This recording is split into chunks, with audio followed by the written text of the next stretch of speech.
Hi,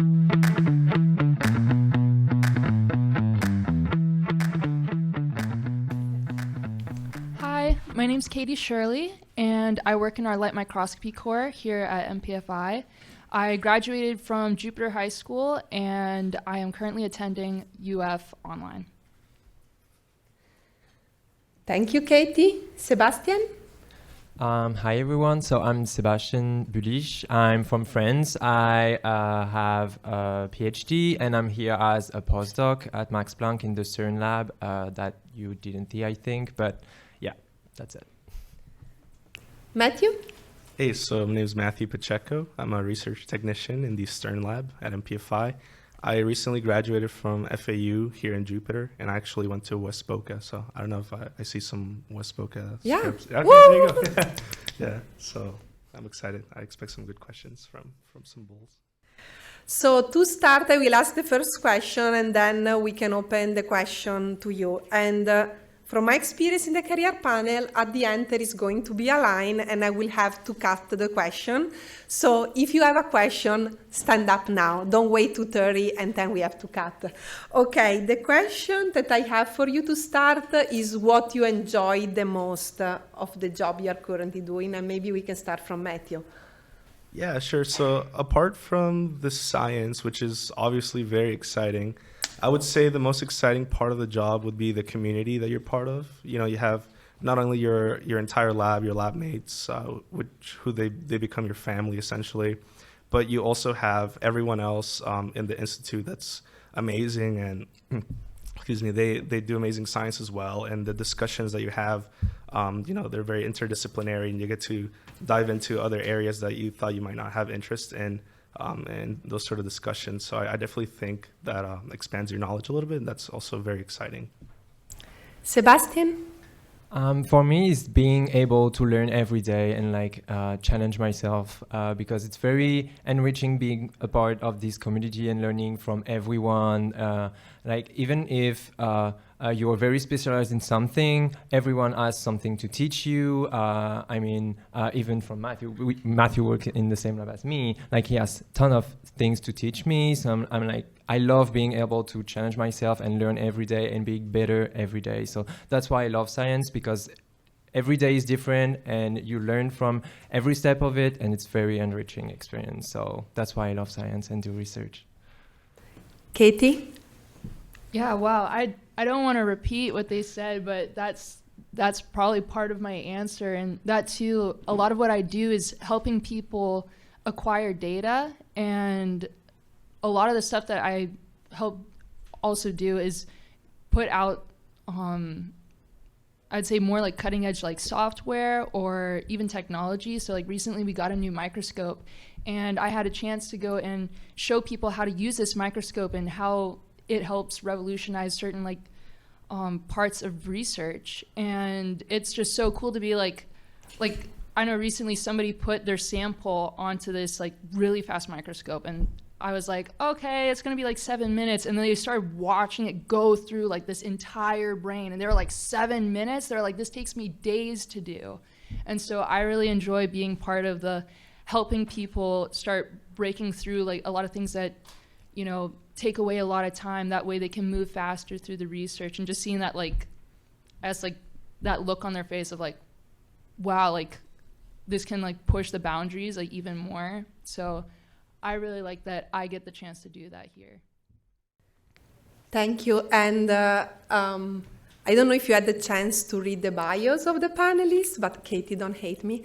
But since we just had a lunch about the high school summer internship, actually Katie entered Max Planck through a high school summer internship. Actually, you did the Brain Bee before, but I didn't remember you from the Brain Bee. I found old picture of little Katie.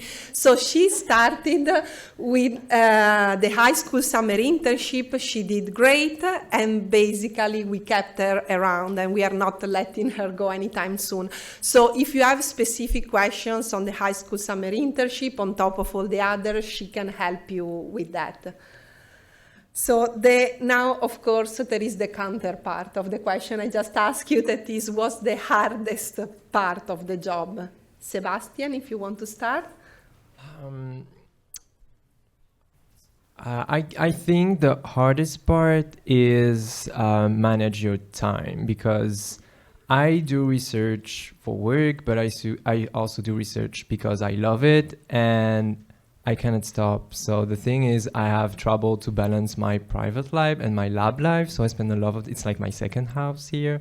So I think for me, the most challenging part is, being able to have a career and have a life next to it, because I'm really dedicated for what I do. And yeah, that's the most challenging part of it for me. Yeah, I agree. Matthew? Yeah, so Sebastian's not lying. We see each other like Monday through Monday. So, yeah, but I think one of the hardest things for me in part of the job would be dealing with setbacks. In science, there are so many setbacks. I mean, you can have like an experiment that you think it's going to go from point A to point B, but you're realistically going to go through like point A through to point Z. Like it never works out. It's very easy to get frustrated. And you always have to remember like what your end goal is, and it's like it's easy to lose like the end goal and the vision, but you just have to like remind yourself like why you're doing what you're doing. So yeah, setbacks they definitely suck, and it's a blow. Like you feel defeated in a sense, but getting back up and seeing results, and you're inching closer and closer to what you want to see. That's a beautiful thing. That's what makes science so rewarding as well. Yeah, I agree. I think when people ask me, I say, like, everyone, of course, is smart if you decide to be a scientist. So that is not what is really cutting it. I think that we have a weirdly high resistance to frustration. So that it doesn't matter how many times it doesn't work, you are more stubborn of that cloning and you are going to make it work. And so that is really what adds the extra to a science, that you don't give up easily. Katie, do you have anything to add to that, or do you agree? I think we're good. Frustration. Any question from you guys? You can go in the microphone. Otherwise, a question that I always receive is for people in high school, so they know, okay, I like science, I don't really know what I want to do in my future. What is what am I going to find a job later? How did you go to decide what to study in college? Do you have any advice on how to pick the path from that? Katie, you are the more fresh on that decision. Oh. So coming here was a very strange career path. And honestly, when I talked to a lot of even our lab leaders and even my boss, the head of Light Microscopy, the career paths in here are so intricate, and each one is very different. So when I started going to school, I was actually going to trade school. And so I was getting certified to be a marine mechanic. And because at first I was having fun, and then at the end of it, I was like, I don't want to work in the heat. And so I went into Jupiter High to begin studying things that I really wanted to learn that weren't offered at my school. And it actually opened up an opportunity for me to start working here. And I started going and testing out different things in Max Planck. I got to do work in the labs. I got to work in the microscopy core. I got to check out the electron microscopy core. So a lot of the different places that you guys got to see. And, I think don't pressure yourself too much to think I absolutely have to decide what I want to be at this point in age. Otherwise, I blew it. Let yourself go and, try out different things and explore it. Don't try to lock yourself in too soon into something that you haven't tried out. And yeah, because you never know where your career is going to go or where life is going to take you. Thank you, Katie. I always say there is time. There is time. Explore. Sebastian, do you have anything to add? Yeah, it's a little bit different from me because I'm from France and I did all of my degree there. But by discussing with other people here, we don't have major, but we have option, and we build up our I don't know how to say that, how specific, I don't know how to say, to be specialized in something. So I knew in my second year of bachelor degree that I wanted to study neuroscience. So I took all of the options related to neuroscience, but then I wasn't sure, and I was interested in pharmacology. So I ended up doing a master degree in pharmacology. I was like, why not? And then I don't know if it's that flexible here, but then I applied pharmacology to neuroscience, and I did a PhD in neuroscience. So I was very confused between pharmacology and neuroscience, but I just went with the flow, and I was like, okay, let's see the opportunities and what I can do, and it's okay if I want to switch to pharmacology, or maybe I can apply pharmacology to neuroscience, and that's what I did. So yeah, I think you can like let yourself go and see how you feel about it when you have to face it. Don't like close yourself. Yeah, Say that. I agree.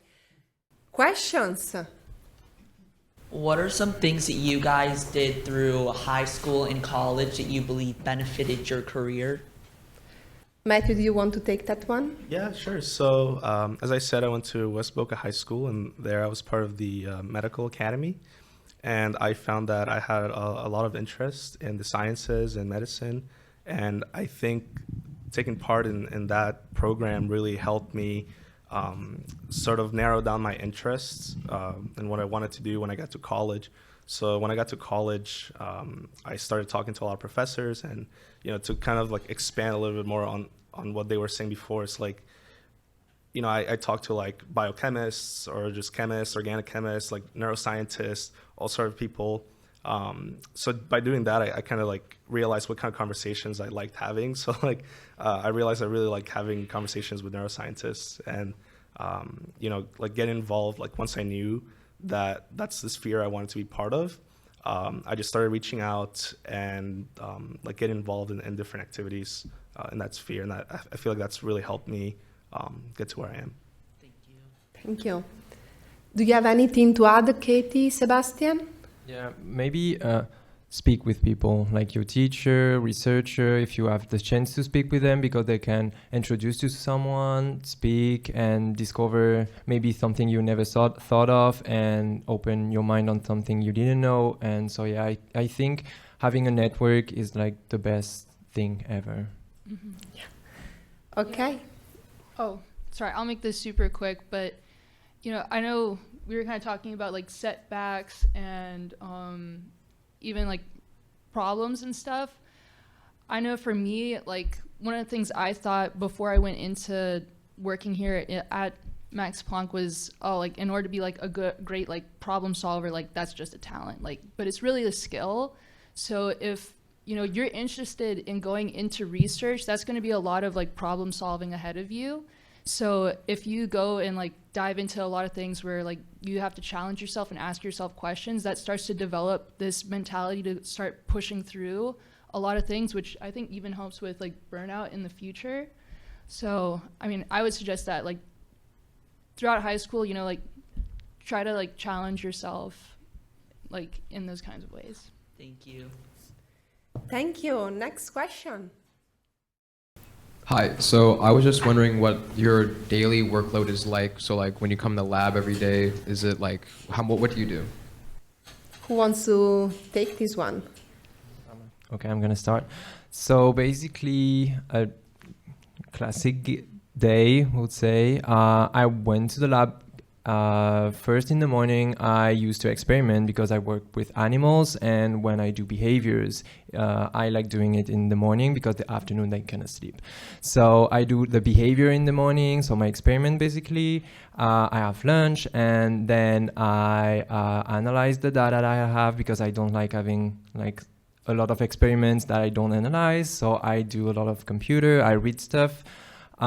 Papers, I analyze my data, I prepare some meetings, I talk with my colleague, I help them, I form some interns sometimes as well. I don't know what else to say.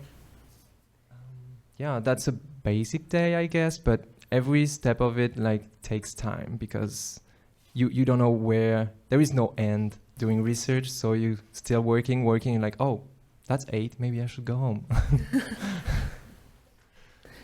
Katie? Oh, yeah, it usually depends like what projects are open. So like I said, I'm at the microscope and most of the time I'm helping with the data acquisition part, but I also help with data analysis. So sometimes I'm anywhere like from all day at the microscope just imaging a lot of different samples, or I'm at the computer trying to test out different software and compare them and do like kind of like speed testing. So I guess it kind of varies, like I said, like what other labs are doing and where they're at in their project. I guess, yeah, it's a common theme of science, and some people love it, some people hate it, but there is never one day like the other. That is a good thing because there is variety, but for people that are very methodic, it can be a little bit challenging to just have one day always change. Or maybe you think you are going to do the experiment, but then one thing broke, so you have to find that, or that reagent is finished, so go to another lab. So you have to definitely be flexible and adapt to different schedules. Next question, thank you so much. Hi, my name is Lucas. I go to Jupiter High School, and I was just wondering, what is the process you usually go through when you're making a new experiment? Matthew. Yeah, so it definitely depends on what you're looking for, but for me, for example, the first step would be to read a lot of literature first relating to what the experiment consists of. So, for example, I work with Sebastian in the lab. So what we would do is, we have a journal club every week with our entire lab. So we discuss papers, and from that, we have literally a 2-hour discussion. And sometimes it's very fun, sometimes it's very painful. But at the end of the day, you throw around good ideas, and you get to sort of that brainstorming phase. And once you get out of there, then you kind of choose your own path pretty much, right? It's whatever you want to look at. So you definitely get a lot of freedom in the sense of how you want your experiment to be designed. But yeah, I would say the brainstorming phase is definitely the thickest to get through. You want to add anything else? Oh yeah, Matthew explained well. The main part of it is really reading the literature, because you don't want to do something that already has been done by someone. So you're reading, and by reading you have new ideas, and you wrote them down, and then the next day you do again some literature, and it's like, oh no, my idea was not that good because I read something else. So that's a lot of reading and taking time thinking what you are doing. Especially when you work with animals, because it has a whole process because of ethic. So yeah, a lot of reading and brainstorming, even with the whole lab. And then you do a first experiment to see if your hypothesis may be true, and then you plan bigger experiment in order to see better your hypothesis or whatever. Yeah.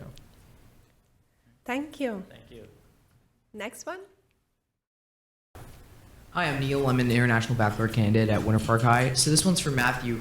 What inspired you to pursue neuropsychiatry, and what things are you doing to keep up with the field? Right. So, like I said, when I got to college, I had a broad general idea that I wanted to go into science/medicine. I'm actually applying to MD Ph.D. programs next cycle. Mm-hmm. So when I got to college, like I said, I had all sorts of conversations with my neuroscience professors. And I found that when I read the literature, right, because they assign literature in class. Yeah. I found that I didn't I really enjoyed reading it. It didn't bore me to read neuroscience, and I found that I wanted to dig deeper. So I feel like when you find yourself digging deeper and you can't stop, that's when I think you found what you like.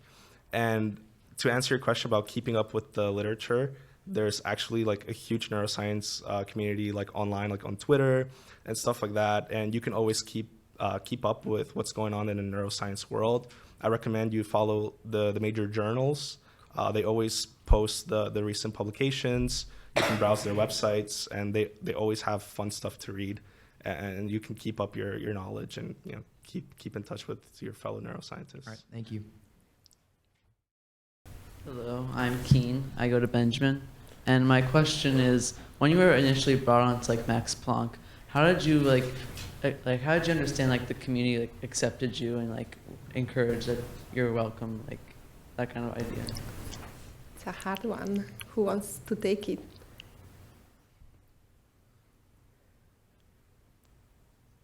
Katie? So when I first came here, I like hid.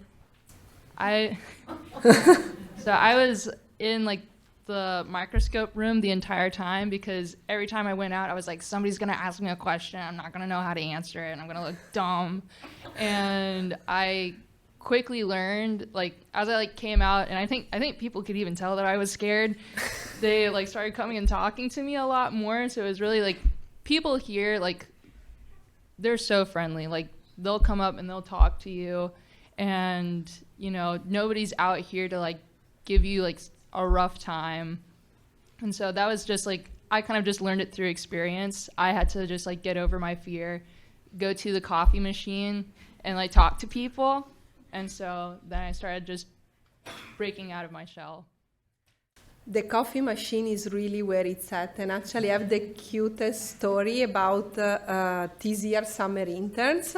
None of them like to drink coffee, but they told me they were going to pretend to get a coffee just to get to talk to the scientists with some kind of excuse, and I just thought it was the cutest thing. Next question. Hello again. This question is for Katie. What would you say was the most benefiting thing you got from doing the intern program here? So I think about this a lot. So I came in here and I actually really did want to do wet lab research. So I did want to be at the bench, and I know Ilaria had a pipette workshop for us, and I spent a week actually in one. And at first I was like, oh, like light microscopy, like, But I started slowly getting a lot more interested into like the tech side of science research, because without that, it's kind of hard to do research. And so I loved helping develop it. Like, I was communicating with people who had developed these things about issues, and it made me realize, I was like, hey, I actually like this a lot more. I thought I wanted to go that direction. And so I was actually planning on switching to just doing specifically like neuroscience as a major, or something very like similar. Like, usually I think you go like biochemistry and you kind of go down that route until you're able to get like a Ph.D. or a master's in neuroscience. And now I'm pursuing a degree in computer science instead, as a result of what I was exposed to here. So I think that was the most beneficial thing. It really showed me what I wanted, like, out of a career. Thank you. Yeah.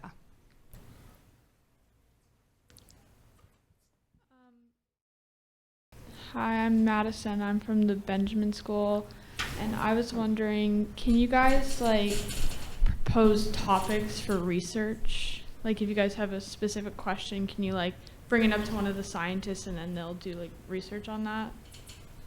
No, like, so how does the research work? Is everyone doing their own research, or do you can ask to other people if like you hit a roadblock with an experiment and you don't know what to do? Did I get it right? That's a good one. I guess it depends at which step you are, because as a postdoc, I was free to do whatever I want. So basically, I did a PhD focusing on depression and the comorbidity between depression and diabetes. And during my PhD, I noticed that the mice are also developing some eating disorders like behavior. And I was like, oh, maybe after my PhD, I want to get into that and see how depression can also be associated with eating disorders such as anorexia or bulimia.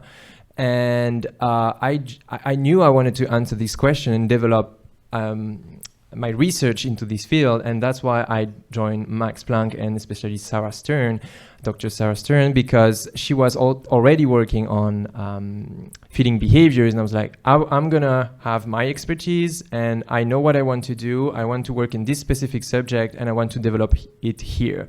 So for me, it was like that. I have this freedom because now that I have a PhD, I can run kind of my own research, even if I work with a PI.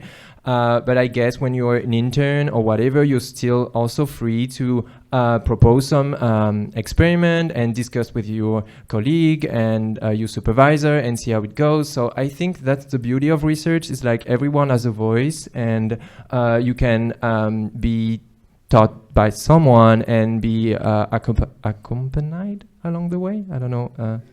Can kind of help you solve the problems together. So in general, science is not very lonely. Yeah. Like you collaborate a lot, especially inside the institute. So then you are the expert on your topic, but then there are so many other expertise, and so you can ask around and you kind of try to bring together the skills, right? Yeah. Matthew, Katie, do you have anything to add on the topic of how do you carry the research? How do you solve when there is something coming up that you don't know how to solve? Oh, well, I know for me, I don't work in like a lab where there's usually like a specific topic and then I can ask a question, but most of the time, like when I do a lot of research on new microscopy techniques and how they can kind of be interwoven to help other researchers.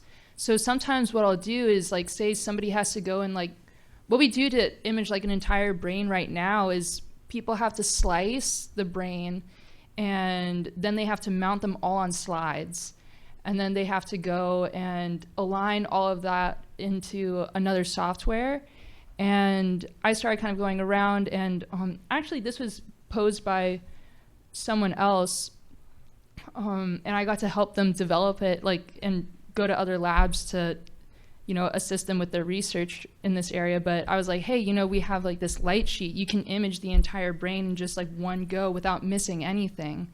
And so I kind of get to go and talk to people. Usually they're at a different microscope. And I'm like, hey, we have like this other thing. Like, do you want to try out this technique? It may help your research, or it may allow you to ask a different question that helps with, you know, your research question. And so, yeah.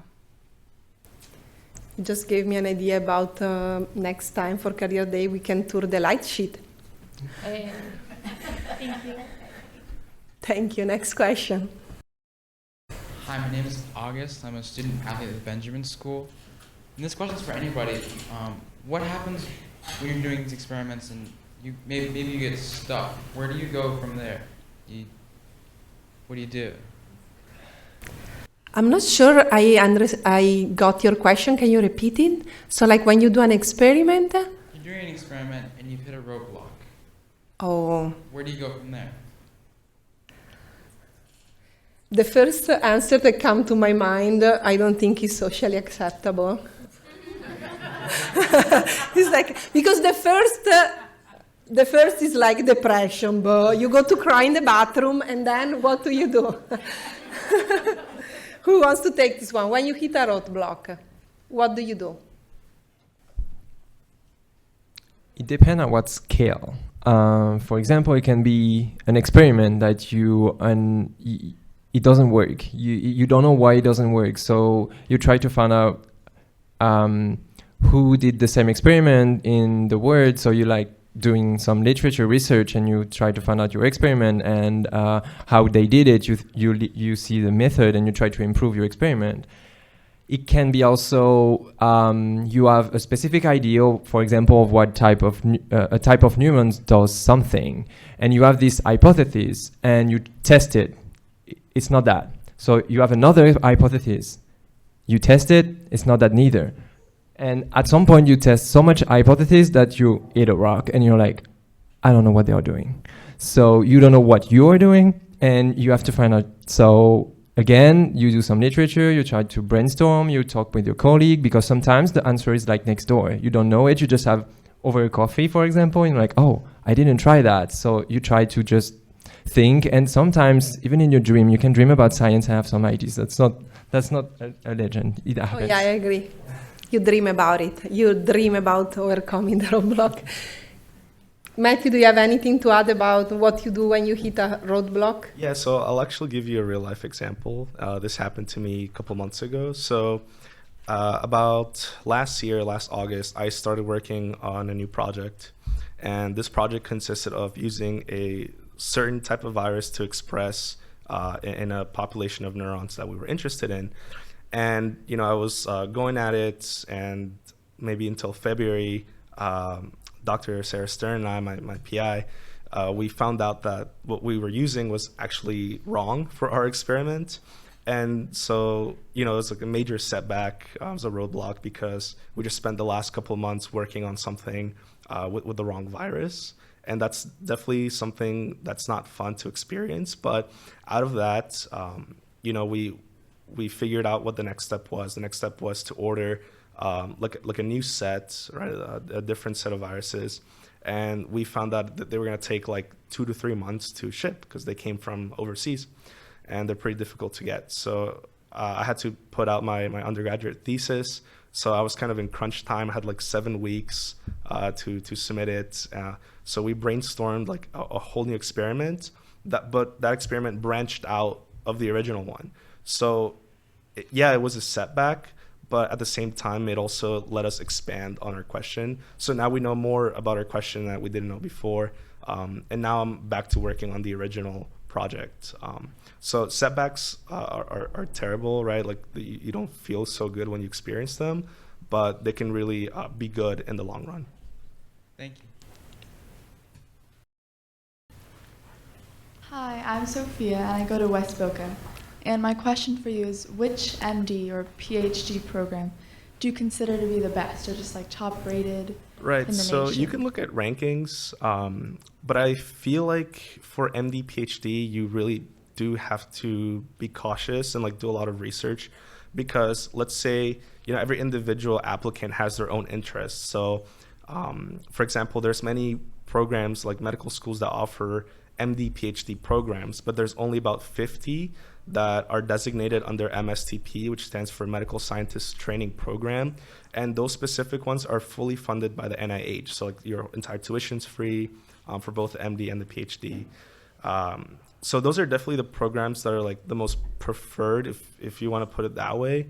But then again, like every university has their strengths, right? Like maybe you're interested in a university that has a neuroscience, like a strong neuroscience background or a biochemistry background, things like that. So I would say like for an MD, PhD applicant, definitely look at what sort of labs that program is affiliated with and what they offer, what PIs are the principal investigators for those labs, and just like read about their work, see if you're interested in them.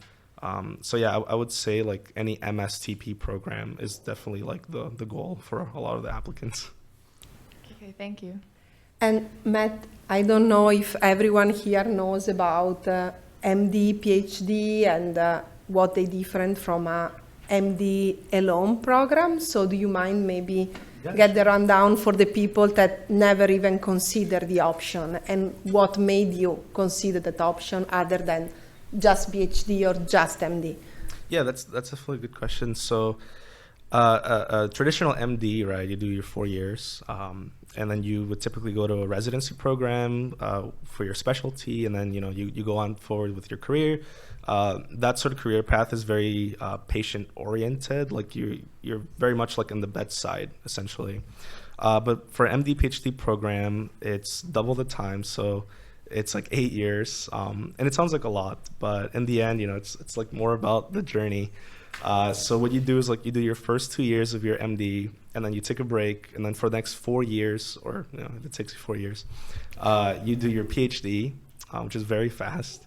And then once you finish those, then you do your last 2 years of medical school, which are in the clinical setting. So that totals to about 8 years. And what these programs offer is, you get that medical training, but you also get to be trained as a scientist, like in basic science. And what that offers you is you get to decide what you want to do with your career with a little bit more flexibility, in my opinion, because you have both degrees. You can do like 80% clinical work and then like 20% research. If you want, you can do the opposite.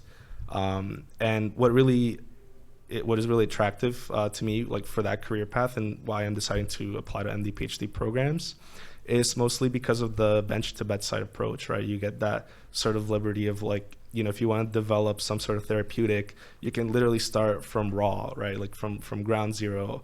And, obviously it takes a lot of years and hard work, but once you finally have something of substance, then you can personally take that to the clinical level and do clinical trials with real patients. And I really want to see that direct impact from my work on patients with my entire team. So I feel like that's why I want to do an MD PhD.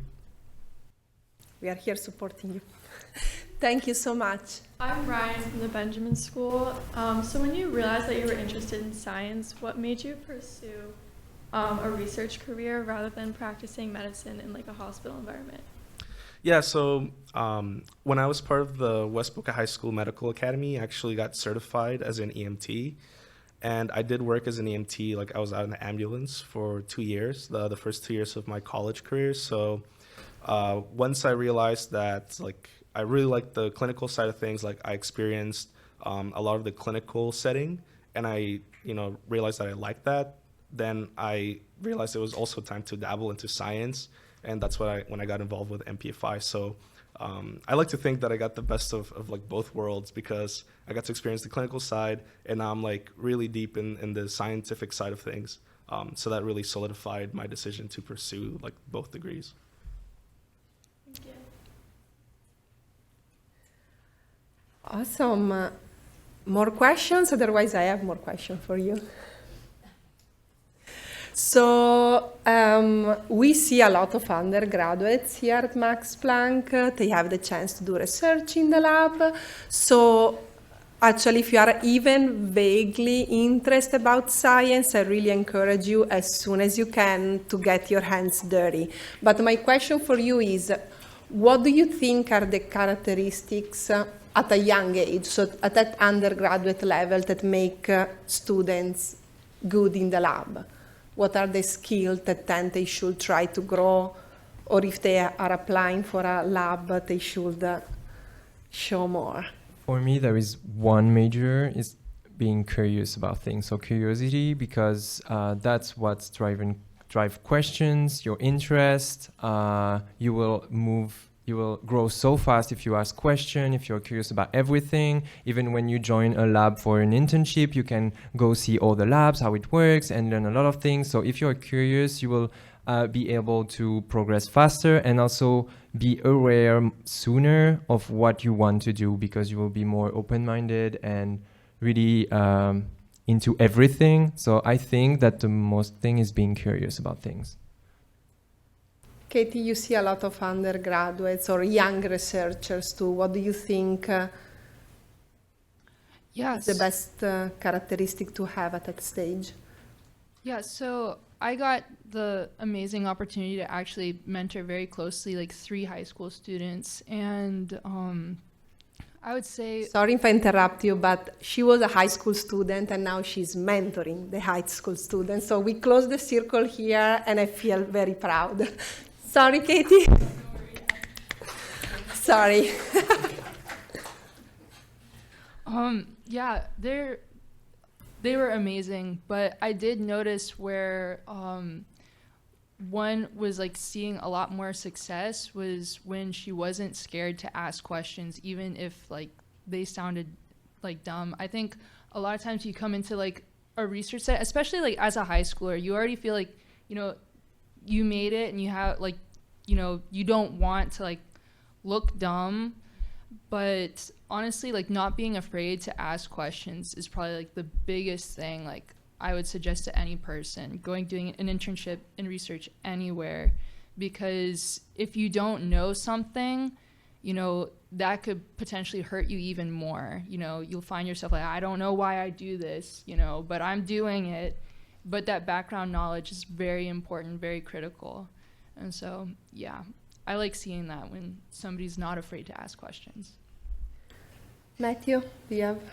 Yeah, no, I would say the same thing. I mean, when I first started at MPFI, I started working in the molecular virology course. So a lot of the work that I did was like highly sensitive to like basically the air. Like it had to be like very controlled. So I remember my mentor, Jenny, who's great, she would always have me ask questions. And if I didn't have questions, like as soon as I walked into the door, she would just assume that I wasn't interested. And that like also motivates you to read more stuff and not only ask questions, but also ask, you know, your mentors or whoever you're working with, what they read, what, you know, when they were trying to figure things out, what helped them get to where they are. Because I feel like reading is going to really help you. So I asked my mentor at the time, Jenny, that question, and she gave me an entire textbook to read. So I would be very cautious when you ask that too. But it was very helpful. So yeah. In your experience, what are some of the most important skills that someone interested in a similar career needs to develop or should develop? So something more that maybe you didn't have naturally, but that you have to work to take out if you want to make it. Katie has something to say from the face. Yeah, get involved in a physical activity. Like, I don't know, like run or something, because especially in research, I'd say like most of the time you're sitting down or like you're hanging over something. And then like, you know, at 40, you're wondering why like your back hurts so much. Like, yeah, get involved in a physical activity. I feel personally attacked. Wait, what? I feel personally attacked on this. You have great posture. Okay.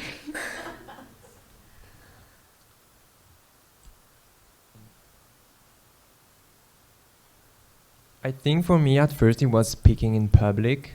I wasn't really good at that. I was very shy, and every single presentation at school, whatever, it was very stressful for me. And at some point, when I started doing science, I kind of felt comfortable because I knew what I was doing, and because I was so into it, I was like, you know things, you're allowed to like show people what you are doing, and I get this confidence, and I think I did well because I'm here now. But yeah, I think it was being able to share and speak in public, because it's part of the job to share to the community and in Congress and whatever. So it's very important.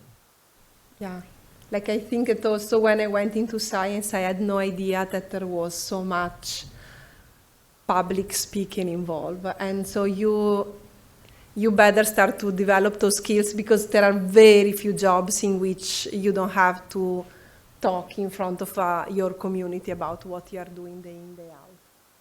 Matthew? Yeah, so to expand on Sebastian's answer, I would say the public speaking part is extremely important, but that made me also think about my own experience, and that is with like scientific communication. So not only being able to explain like in public, like in a public setting, but you also have to remember, you know, like you're one of the few, if not the only person in the world, like along with your lab mates, that are interested in like a very like specific thing in your field, right? So you have to convince people that what you're doing like makes sense, and also that like why they should care about it. So you have to develop that sort of communication skill, because a lot of people will be skeptical, like, you know, that's just life. So really having like a concise, like clear and convincing way of communicating your science to other people will really take you far, and that's something that any young scientist can get started with right now. Thank you. Since we are on the science part now, more about your lab, I'm sorry to throw you this curveball, maybe you cannot say it, but is there something recently in the lab or with the light sheet, like something exciting that you are working on right now that you really can't wait to share when the time is? Katie, maybe you can tell us a little bit about the light sheet. Like, I feel we are talking about the light sheet like it's a person, but probably you should also tell them what the light sheet is, also named Susan, for us. Yeah. So what the light sheet is, so right now you have a lot of microscopes that have like this focused point of light go onto your sample, and it makes, like, usually there's a virus in there that glows, and when that light hits it, it emits. You take a picture, or you take, you know, an entire video lapse of it, see how it like either grows or how it changes over time. So that's usually what we have, is just like this spot of light. And I would think I was saying before that like whole brain imaging right now, you have to slice it and then go and reconstruct it. But what we have now is this light sheet. So instead of going and slicing anything, you can keep the entire thing whole. And there's certain chemicals you use to make it clear, but that virus is still in there that's able to glow, so you can still see your structures. And it's just this sheet of light that's kind of passing through this clear sample, making certain parts of it glow. And we can capture all of that. So I guess that's kind of like a very like concise like summary of what it is. But what I've gotten to do recently, it hasn't just been brains. People have actually been bringing me eyeballs. So we've gotten like tree shrew. I saw someone just say ew. I'm sorry. But yeah, we've gotten like this tree shrew eyeball, and it's actually like all black. So we have to clear it. And what they want to look at is these certain cells in the retina. And there's very like, I went to go and kind of like probe the internet to figure out like more about like the you know, more about the sample, because I also have to do that. Somebody brings me a sample and they're like, image it, and I know nothing about it. I'll usually have to go back and like understand it. That way I know I'm like taking images of the right things. And so we've actually been able to like look at cells, like ganglion cells on the retina going back to the optic nerve. And this was stuff that I just kind of like heard about in like, you know, like AP psychology class. And you know, even on the internet when I was going and doing research, there wasn't a whole lot of research on the retina. So we were just kind of there seeing like, you know, for the first, like what felt like the first time, like, you know, looking at like these cells on like this whole eyeball. And we were actually working with an ophthalmologist right now to make sure that we're looking at the right thing and we're staining the right things. And so it's a very like collaborative project right now, and it's really exciting for me. Matthew, what is exciting you right now about your research? What is up and coming, or that you are very excited? Yeah, so actually, like I mentioned, like I experienced a lot of setbacks with my project since last year. And now, basically, it's like coming to life again. So I hope that I can get some like good results. Basically, with my PI, my principal investigator, we're developing this technique that we hope is going to help a lot of people in the field of neuroscience profile neurons, right? Like based on activity. So if you think about like you're, I don't know, let's say you're stressed, right, about something, and you're like eating food because you're stressed, like you're stress eating, we're essentially like in simple terms going to try and like recognize the neurons that are active and be able to like profile them in a very like specific manner. So yeah, I'm really excited about that because it'll help like a lot of people with their studies. And yeah, right now we're seeing a lot of like positive results. So yeah, I don't know, I can't say too much. Of course not. You just say that you are very excited about it. Sebastian, or if you can share a little bit more about your project in general. Yeah, I get excited actually like a few weeks ago, and actually I ate very badly my eyeball because I was so excited I didn't see that there is a table in the room, so I ate the table and broke my glasses just because I was excited about it. Yeah, it happens. For my defense, it was hidden behind a curtain, but still, I knew it was there. So basically what I'm able to do right now is I have a mice that is behaving, and I can see direct live which neuron is activated inside his head. So I have a microscope that is taken to the head of the animal, and I can see the neurons on my screen shining. And for example, when the mice start eating, I see what specific neurons is activated, and I see them shining. And it's the first. It's not, I mean, a lot of people use this technique in the world, but it was the first time for me, and the first time in the lab, so I was very excited about it, and I didn't see a table. Yeah, in case you're wondering if you got it, if you understood right, yes, we are able to have mini microscopes that are mounted, so we can see which neurons specifically fire, so they are activated, they are sending signal when the animal is doing a certain behavior. So, for example, for Sebastian, you can see when the mice take something, yum, yum, yum, bzz, bzz, bzz. We can see specifically the neurons that are activating, and it is something that just few years ago, I think we thought it was totally crazy. If someone would tell me fresh out of PhD that we would have been able to do this, I would say, no, that is not going to happen. We have a few minutes for a few last questions. I know that, for example, my lunch people about high school summer internship, I had to cut you short about questions. So if you have the last minute questions, this is your time to put them in. Okay. So I think to close the panel, we have to give a huge applause to Matthew, Sebastian, Katie.